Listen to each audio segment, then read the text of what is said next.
So today's talk is going to be India, the global economic power. So I'm just going to briefly dwell on the economics contributions, some of the significant economic contributions of Dr. Swamy. So one of the things that he did, and I think he did it along with his Professor Paul Samuelson, I believe in the early 70s, called the theory of index numbers. This forms a basis for comparing disparate entities so that you can compute in a very logical way how they contribute to the overall GDP. I'll give you an example. When we buy fruits, oranges, we might buy them by the dozens, but grapes, we'll buy them by the kilos. Now, when you have to figure out how these have to be measured in terms of their output and their production, their contribution to the GDP, you have to have a way to normalize them. And that's what this theory of index numbers does. In fact, as recently as in 2016, the European Union, remember the European Union has single monetary unit, which is the euro, but every political system in every country is different. Now the EU uses its models, almost all of them are based on this theory of index numbers. You know, the reason I'm saying this is, except India, everybody else knows the value of Dr. Swamy and what he has brought to this world. Without further ado, I'd like to request Dr. Subramanian Swamy to come to the dais and share his thoughts.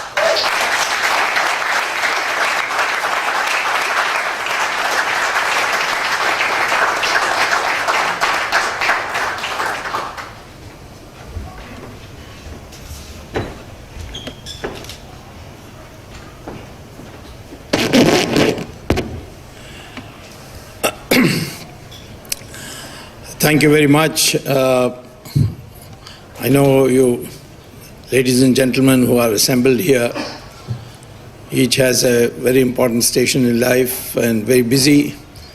And on a Saturday evening, you have found time to come here. I thank you very much. I also fully endorse the activities of Mr. Shri Iyer, who is running this website, PGurus.com. What he did fail to mention is that he has put a lot of people into difficulty by writing their history. Right now there is a tout, a lobbyist who has ruined the careers of many people by falsely publicizing and by anonymous letters. And that man is today rotting under a CBI warrant in jail. He has been instrumental in preventing a very senior official of the finance ministry from getting an even higher post.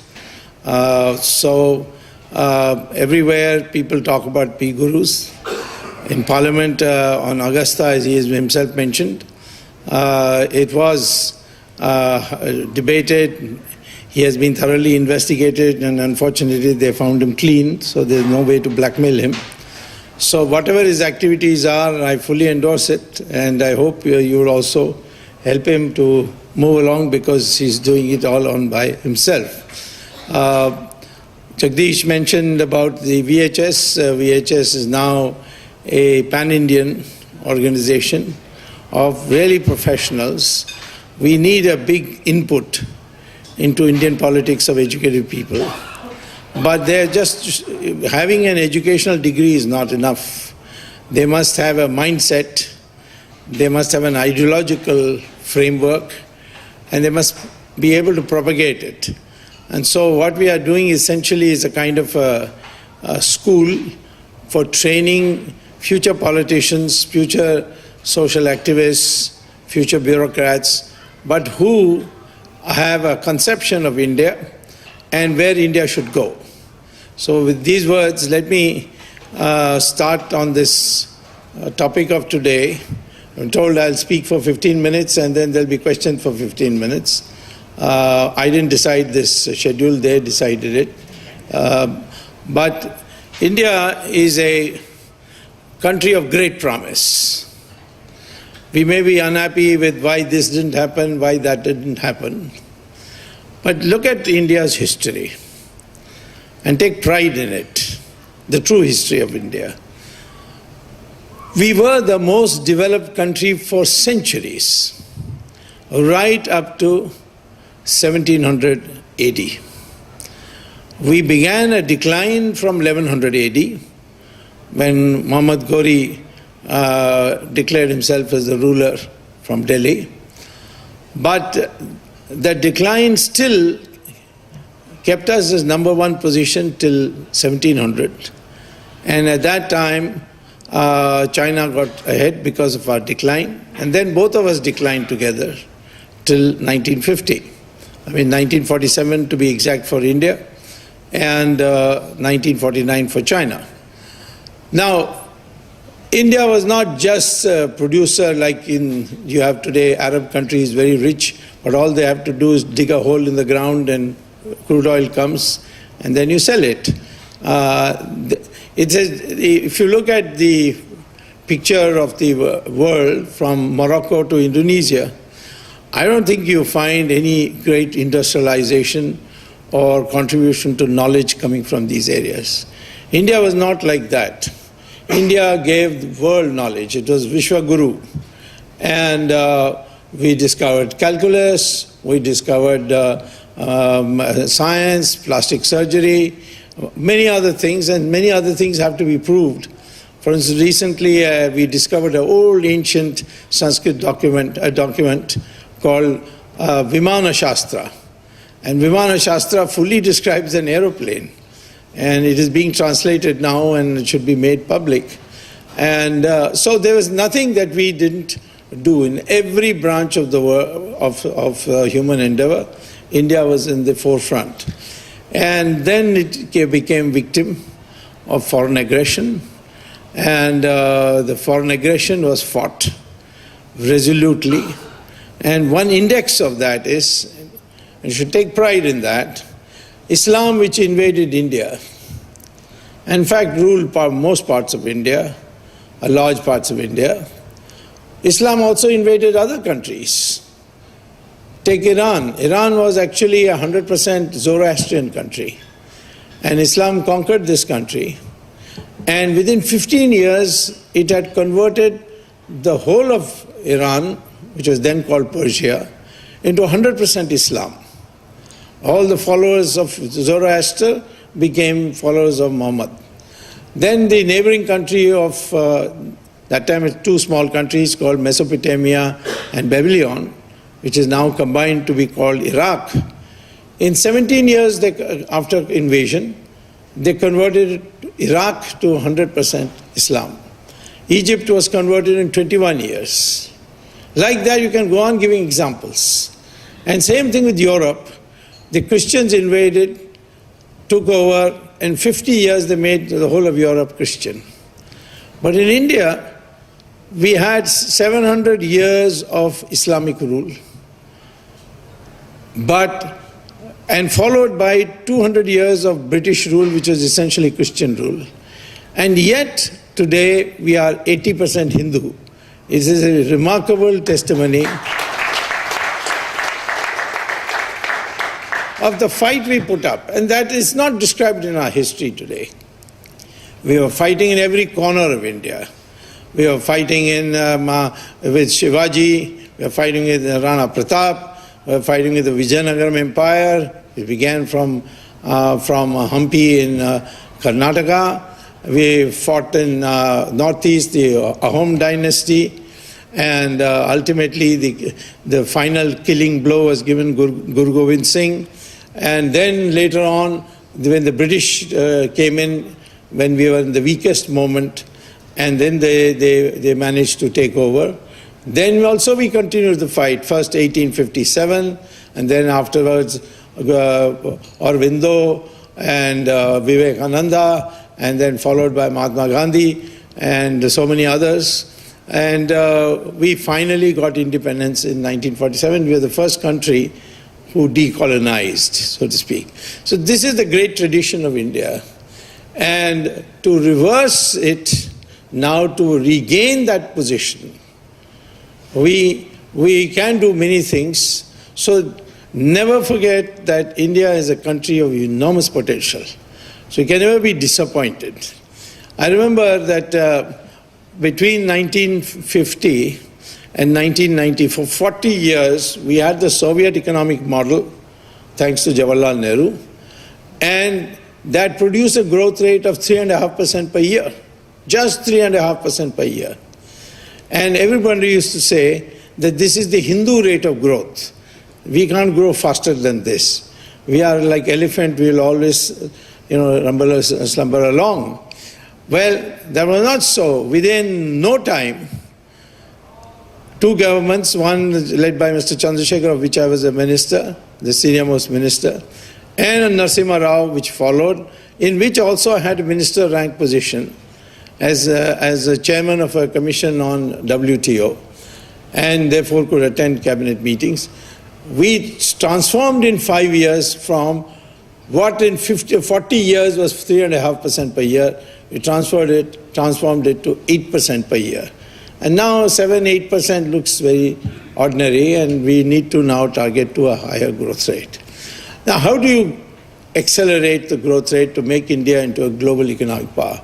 Today, our position in terms of the purchasing power parity index, which is what the EU borrowed from a research paper, both Professor Samuelson, who was considered the Einstein of economics and got the first Nobel Prize, and two of my teachers both got Nobel Prize, and one was Paul Samuelson, the other was Simon Kuznets, who was the father of GDP, who invented the GDP. And both of them, I was their student, and they also assisted me in my thesis that I wrote.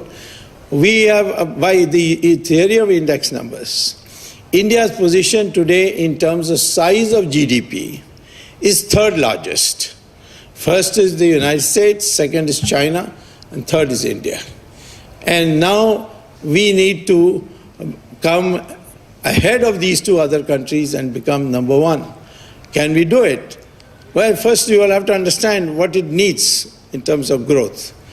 Growth rate, if you want to see it mathematically or in a rule of thumb, is nothing but the growth rate in GDP of a country is nothing but the rate of investment divided by a concept called capital output ratio. The rate of investment is the total investment in the country per year divided by the total GDP. That is called the rate of investment. In India, before the last year, the rate of investment was running at 38% of GDP. And the capital output ratio is a measure of the efficiency in the use of capital. That is, how much capital I have to invest to generate 1 rupee per year till eternity. That is the concept of capital output ratio.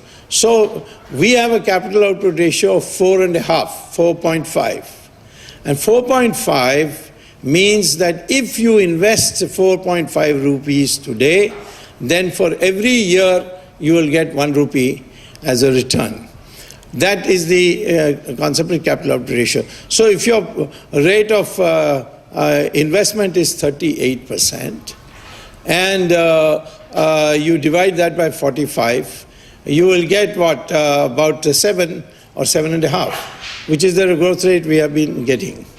So if you want to raise your growth rate, now if you want to be a world power, if you want to overtake China in 10 years, then you must grow at least 10% per year.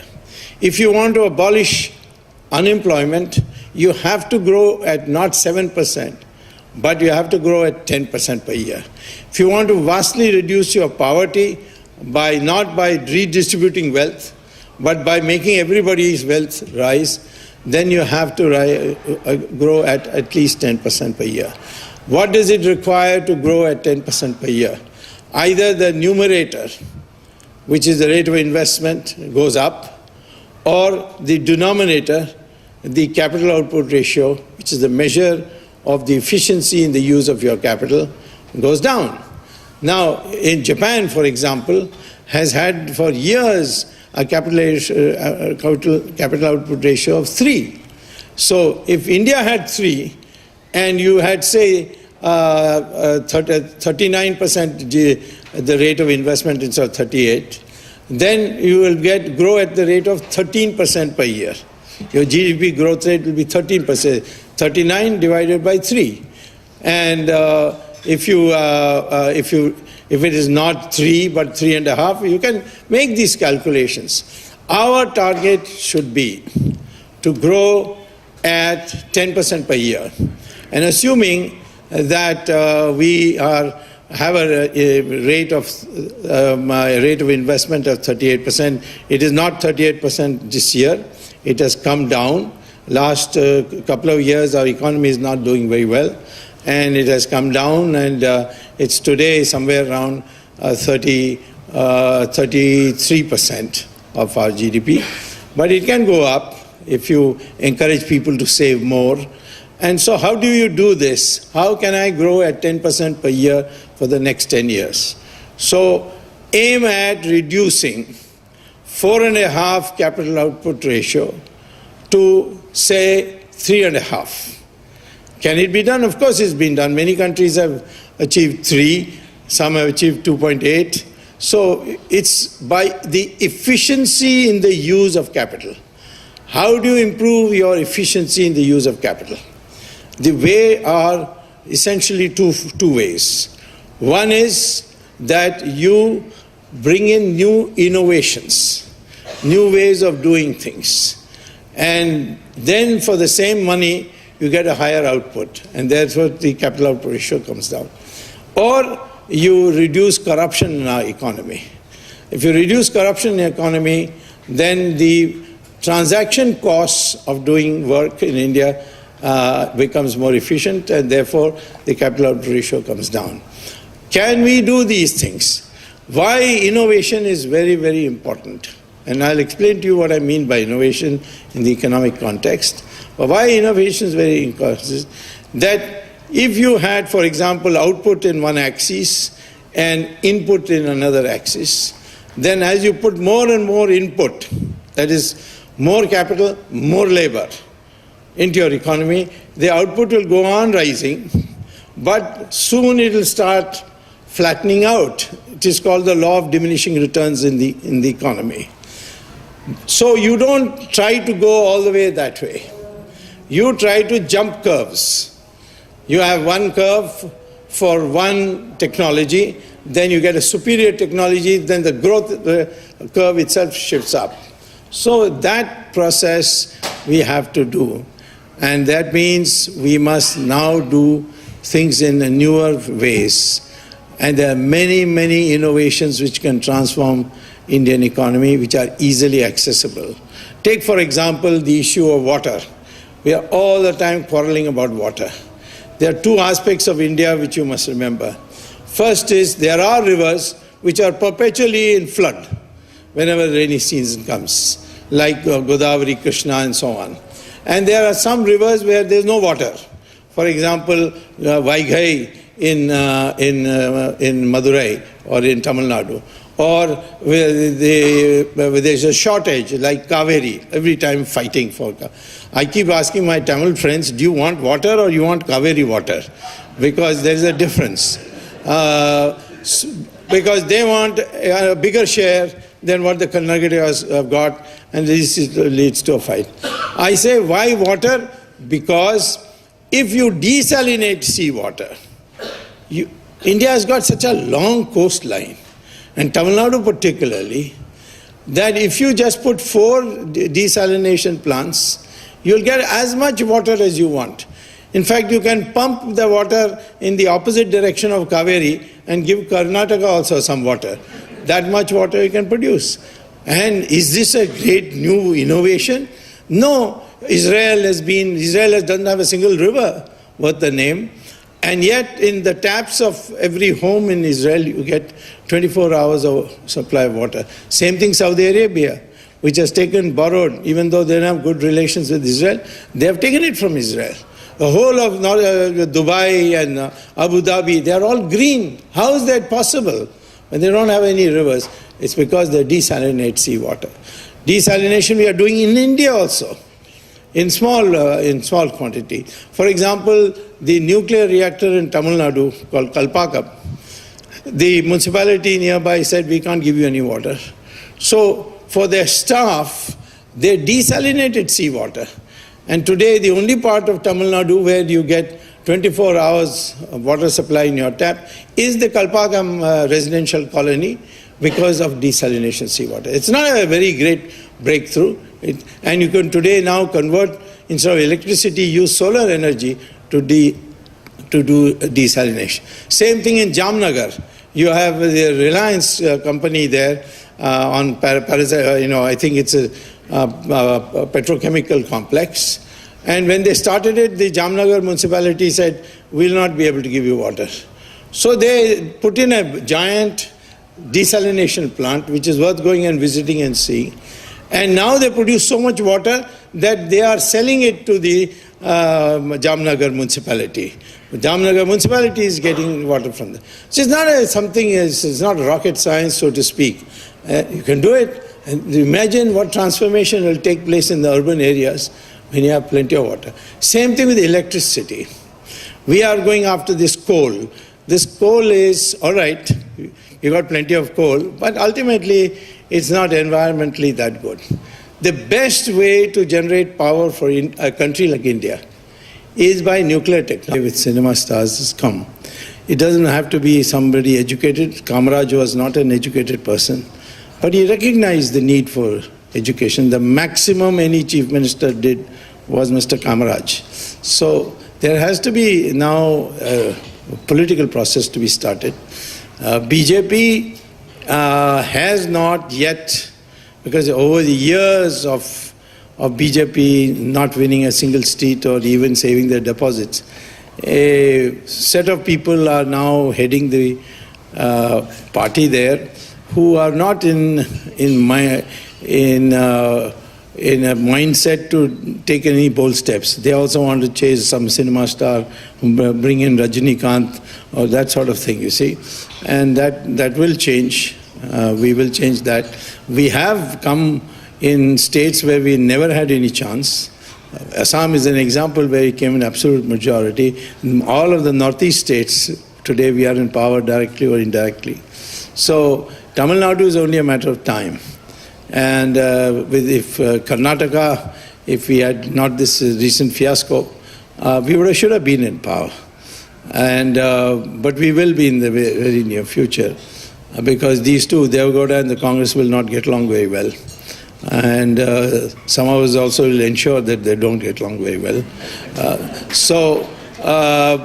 The BJP has been expanding. Today, if you look at the map, you will see saffron color most parts of India.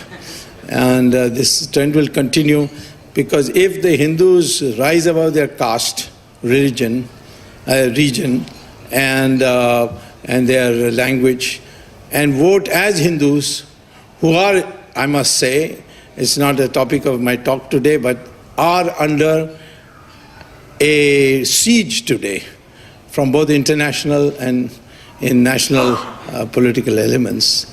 If they can manage to say, at least for the sake of elections, we will not vote on the basis of our caste, our region, our language, but vote on the basis of the fact that who can protect the Hindus from being further reduced to a de facto minority, even though we are a huge majority.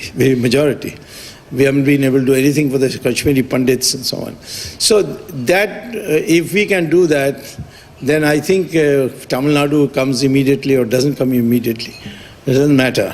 We will be able to get a majority in the parliament elections even then. Yes, sir, right in the, and somebody should moderate that, I think.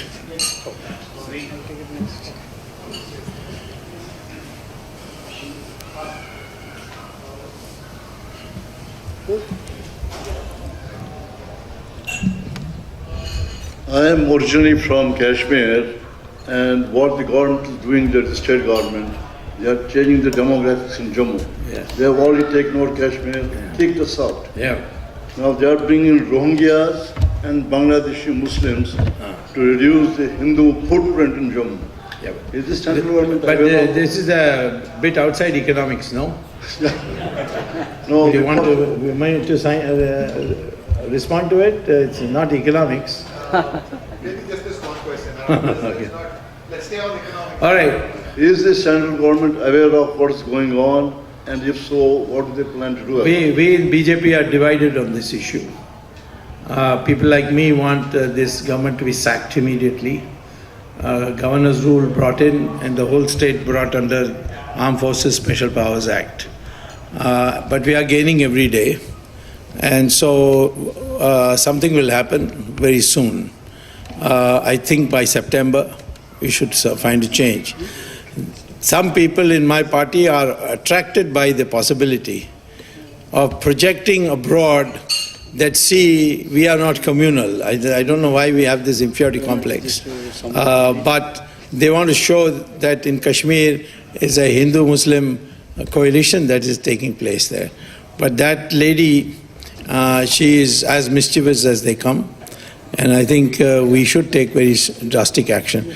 But as far as Kashmir is concerned, it will never go out of our hands, I can tell you that. The kind of force of mobilization there. The only question about Kashmir is, number one, when we are going to retrieve that part which Pakistan is having. It's possible that one of these days Pakistan may end up, last time they ended up after Bangladesh war into being divided into two.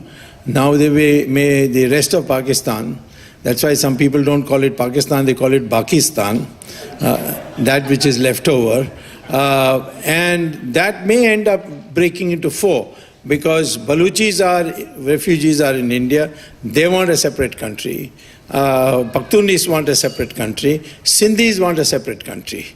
And the only thing that will be left of Pakistan would be West Punjab.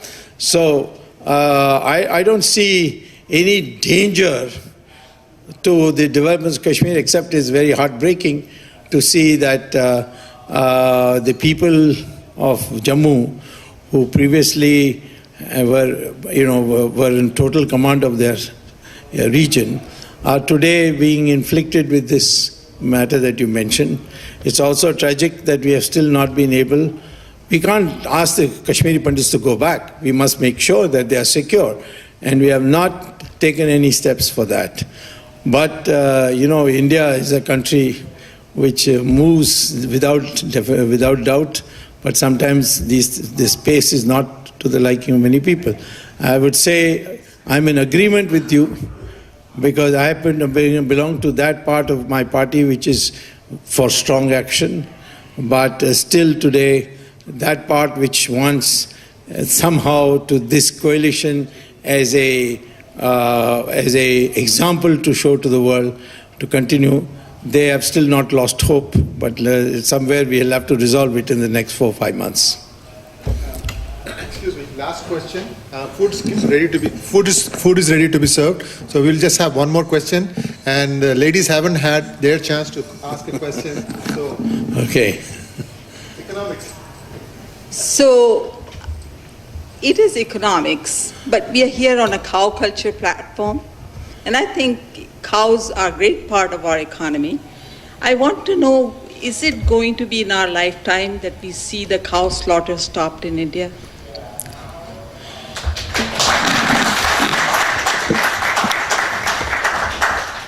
Well, that's like asking whether in our lifetime we will see no murders taking place in India. We have a law, a very strong law on murder. We can have the person hanged after from a court judgment. But murders do take place. What you mean is, can we convert this 200 million cows into a healthy stock, because it produces such good milk, which is superior to all the other milk produced elsewhere by other cows of other breeds in other parts of the world? That process has begun. I had moved a private member's bill in the parliament, in Rajya Sabha, asking for a national act instead of a state-wise act, a national act banning cow slaughter, particularly of Bos Indicus breed. And the Constitution, Article 48, mandates the government to ban the slaughter of cows. And therefore, and of course, there are other things also. We have banned other species we have banned, such as peacock. Peacock you can't kill now, otherwise you might face 7 years in jail. But as far as cow is concerned, it is there in the Constitution. It was dear to the heart of Mahatma Gandhi, who said that this is the one clause that he is very happy about. And we are mandated to do that. When I moved this bill, it was as a private, what is called as private member's bill, which means it was my personal bill, not that of the government. The government felt that I should not be allowed to proceed with this, so had actually instructed all our members not to vote for me because it's not a government bill. But surprise, surprise, all the BJP members who were present all decided to vote for me. And even more surprising is that the Muslim member of the Samajwadi Party got up and said that he would also vote for it. And finally I explained, I saw the Congress Party was not getting up to support me. So I said, what has happened to the Congress Party? That clause in the Constitution was put in there by congressmen who were in the Constituent Assembly, like Setu Govind Das, Simarlal Saxena, K.M. Munshi, Rajendra Prasad. And then after that, it was put in. When the Congress Party fought elections in 1952, they had two bullocks as their symbol. Later on, Mrs. Gandhi in 1969 took a new symbol with a guy and a bachada, as a symbol. And now an Italian lady has come and made them forget cow. Then the congressman also stood up and said they would support it. It was very anonymous. But then the Parliamentary Affairs requested me to withdraw it. I said I'll withdraw it if the minister comes and says that in July he will move a bill as a government bill, after my consulting with me on the provisions of that bill. And that the Minister for Agriculture came and gave that assurance. So I think it's only a matter of time before we have a law. After that, to convert it into implementation, it will take a little time. But we have to overcome this silly prejudice on this thing. I don't understand why people, in fact, I'm told there's a group in the United States which also calls itself as Beef Janata Party. An alternative BJP, so to speak. Now, what is this problem? Why are you doing this? Have we not banned the slaughter of peacocks? Nobody seems to be objecting to that. Can you kill a dog and eat it in England? You cannot do it. In fact, somebody recently has been convicted for ill-treating his dog. There are bans of all kinds, sometimes for positive reasons, sometimes for negative reasons. Ban on pig slaughter is there in Islamic countries. This is not something that the BJP is imposing. It is there in the Constitution.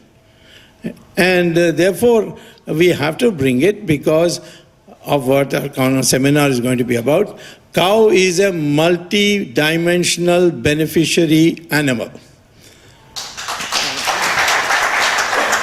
And this Bos Indicus breed is so special that its milk is far superior to the milk of Bos Taurus, which you find in America. That's why in the supermarket you have sometimes a carton of A2 milk, which I think costs double that of the American. If you want to eat an American cow, I will not object, but don't eat Bos Indicus, which is the Indian breed, which in America is called the Brahmin breed for some reason. Anytime, the Americans think that the ultimate way to describe India is put the Brahmin thing, or they'll say Pandit or something like that. But the fact is that this breed is special And that's why our sadhus and sannyasis of the past wanted to preserve the breed by making it sacred, so that it becomes people readily accept it. And that is going to come. Nobody can stop it.